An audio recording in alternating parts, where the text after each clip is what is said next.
Ndugu wananchi, kesho ni siku muhimu sana na ya kihistoria kwetu wa Tanzania.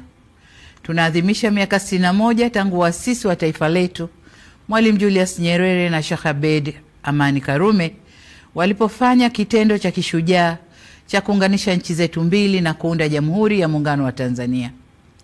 Sote hatuna budi kuendelea kumshukuru Mwenyezi Mungu kwa rehema zake ambazo zimetuwezesha kuvuka salama zaidi ya miongo 6 ya muungano wetu. Watanzania wenzangu, tunao kila sababu ya kujipongeza kwa kuweza kudumisha muungano wetu ambao ni wa kipekee barani Afrika. Kama alivyowahi kusema baba wa taifa Mwalimu Julius Kambarage Nyerere, namnukuu, Tanzania ni lulu ya pekee kabisa katika historia ya Afrika huru, mwisho wa kunukuu. Heshima na hadhi hii ya kuwa na muungano thabiti, imara, usioyumba wala kutetereka, si juhudi za serikali pekee, bali ni juhudi za Watanzania wote ambao kwa pamoja tumeamua kuendeleza na kukuza udugu, mshikamano na umoja wetu kama taifa. Kwa ujumla, tumeamua kulinda wakfu huu wa muungano tulioachiwa na wazee wetu. Nimetumia neno wakfu kwa kuwa tunu hii ya muungano wa Tanzania uliasisiwa, umelelewa na unatunzwa vyema ili uwe madhubuti na wa kudumu.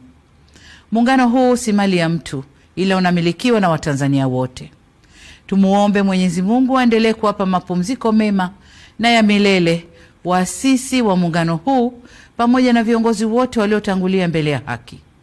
Aidha, tunawashukuru sana viongozi wote ambao katika nyakati za utumishi wao kwa taifa letu waliulinda muungano wetu na kukabidhi kwetu ukiwa imara.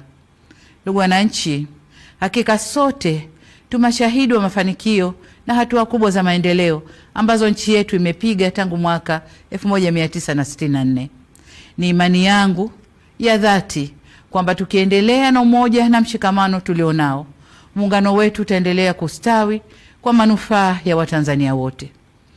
Wakati mliponikabidhi dhamana ya kuliongoza taifa hili, niliahidi kwamba serikali ninayoiongoza itaendeleza mema yaliyopita, kuimarisha yaliyopo na kuleta mema mapya. Muungano wetu ni moja kati ya mema tulioyakuta, ambapo serikali imesimama imara katika kuulinda, kuimarisha na kuudumisha. Hivyo basi ni jambo jema kufanya maadhimisho ya sherehe za muungano kila ifikapo tarehe 26 mwezi wa 4 ya kila mwaka.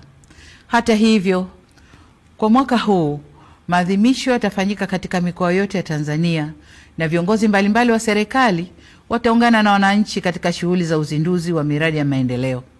Pamoja na hayo, yamefanyika makongamano, michezo mbalimbali na shughuli za kitamaduni nchi nzima. Kwa kuwa mwaka huu ni mwaka wa uchaguzi mkuu nchini kwetu, serikali imeamua kuyapa maadhimisho haya kauli mbiu isemayo miaka 61 ya Jamhuri ya Muungano wa Tanzania. Muungano wetu ni dhamana, heshima na tunu ya taifa.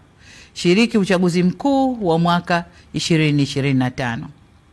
Katika ngazi ya kitaifa, kesho tarehe 26, kwa niaba ya serikali na wananchi kwa ujumla, nitatunuku nishani za muungano kwa Watanzania wenzetu kama ishara ya kutambua utumishi na mchango wao katika ujenzi wa taifa letu na katika kudumisha muungano wetu. Ndugu wananchi, ndani ya kipindi cha miaka 61 ya muungano wetu, serikali zetu ya Jamhuri ya Muungano wa Tanzania na Serikali ya Mapinduzi Zanzibar zimeendelea kushirikiana kwa karibu, kubadilishana uzoefu na kusaidiana kwa dhati. Ushirikiano huu umechochea kasi ya maendeleo ya kiuchumi, kisiasa, kijamii na kidiplomasia. Tumeweza kuimarisha amani na mshikamano wa kitaifa. Kuwepo kwa mafanikio hayo haina maana kwamba hatuna changamoto. La muhimu ni kwamba tumejiwekea mfumo mzuri wa kutatua changamoto zinapojitokeza. Hapa nataka niipongeze ofisi ya Makamu wa Rais kwa kusimamia vyema masuala ya muungano. Aidha, ninawashukuru wote waliofanya makongamano ya kueleza faida, mafanikio na changamoto zilizojitokeza katika kipindi chote na jinsi zilivyofanyiwa kazi.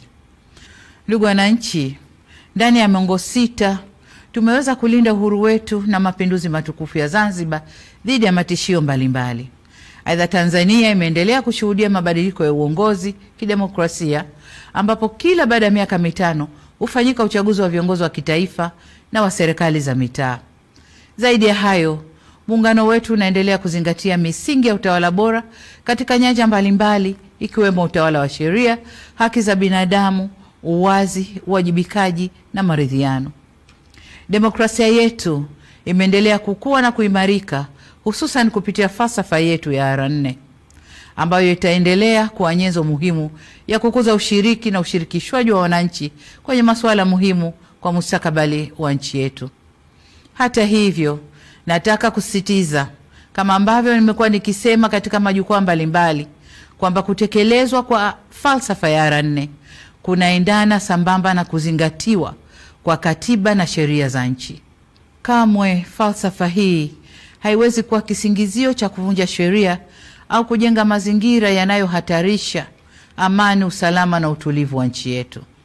Dola ya Jamhuri ya Muungano wa Tanzania inasimamiwa na mihimili mitatu ambayo ni serikali, bunge na mahakama.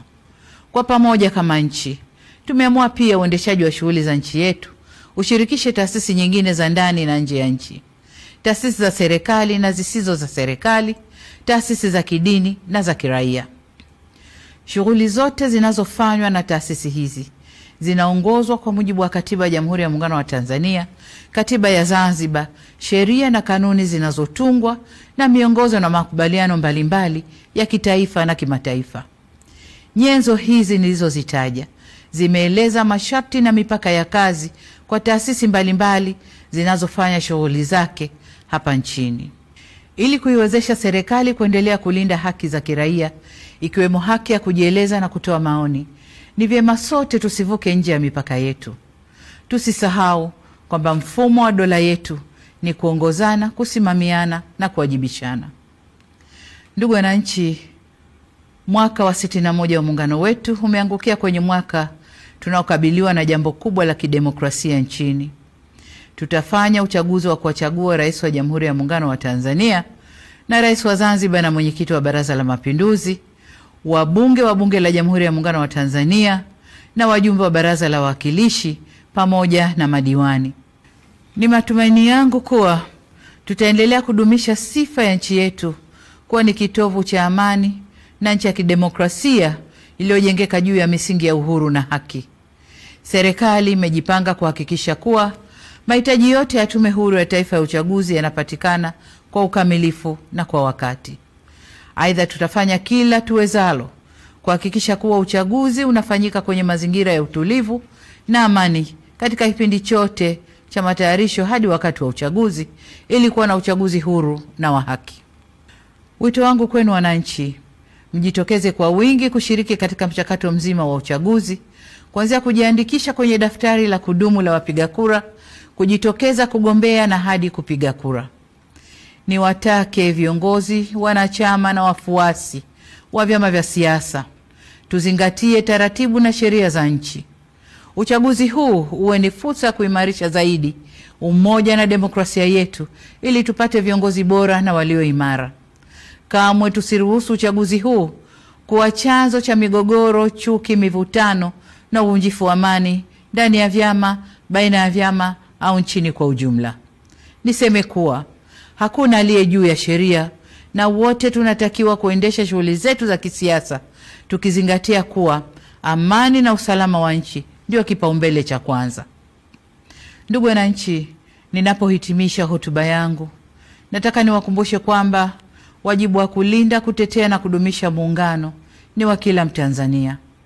Waasisi wetu Mwalimu Nyerere na Sheikh Karume waliakisi muungano kwa kauli na matendo yao.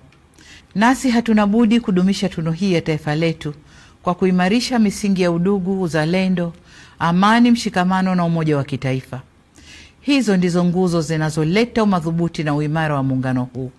Tuilinde misingi hii ili tuweze kufikia matamanio ya waasisi wa taifa letu ya kuwa na taifa moja lenye nguvu zaidi kiuchumi, kisiasa, kijamii na kidiplomasia. Kesho tunapofikia kilele cha maadhimisho ya miaka 61 ya muungano wetu katika mikoa na wilaya zetu zote za nchi nzima, nitumie fursa hii kukutakieni Watanzania wote maadhimisho mema ya miaka 61 ya muungano. Mungu ibariki Tanzania, Mungu aubariki muungano wetu. na asanteni sana kwa kunisikiliza.